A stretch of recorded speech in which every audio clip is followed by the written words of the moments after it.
ঢাকা দক্ষিণ সিটি কর্পোরেশনের আসন্ন মেয়র নির্বাচনকে ঘিরে রাজনৈতিক উত্তাপ ক্রমেই বাড়ছে। গত ২৯ মার্চ রাতে রাজধানীর বাংলা মোটরে এনসিপি এর কেন্দ্রীয় কার্যালয়ে আয়োজিত সংবাদ সম্মেলনে দলের আহ্বায়ক ও জাতীয় সংসদের বিরোধী দলীয় চিফ হুইপ নাহিদ ইসলাম ৫টি সিটি কর্পোরেশনের মেয়র প্রার্থীর নাম আনুষ্ঠানিকভাবে ঘোষণা করেন। এতে সাবেক অন্তর্বর্তী সরকারের ছাত্র উপদেষ্টা আসিফ মাহমুদ সজীব ভূঁইয়াকে ঢাকা দক্ষিণের প্রার্থী ঘোষণা করা হয়।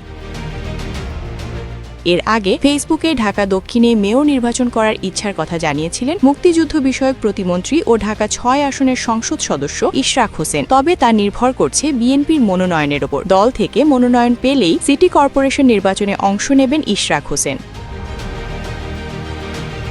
আসিফ মাহমুদ এবং ইশরাকের দ্বন্দ্বের প্রেক্ষাপটে উত্তপ্ত হয়ে উঠবে ঢাকা দক্ষিণ সিটির নির্বাচন। ২০২৪ সালের ৫ অগাস্ট অভ্যুত্থানের পর মেয়র তাপসকে অপসারণ করা হলে ২০২৫ সালের মার্চে একটি নির্বাচনী ট্রাইব্যুনাল ইশরাককে বিজয়ী ঘোষণা করেন এবং এপ্রিলে নির্বাচন কমিশন গেজেটও প্রকাশ করে। তবে নানা নিয়মতান্ত্রিক জটিলতায় তিনি মেয়রের চেয়ারে বসতে পারেননি। বিএনপি নেতাকর্মীদের ভাষ্যমতে তৎকালীন স্থানীয় সরকার উপদেষ্টা আসিফ মাহমুদের আক্রোশের কারণেই ইশরাক মেয়রের চেয়ারে বসতে পারেননি।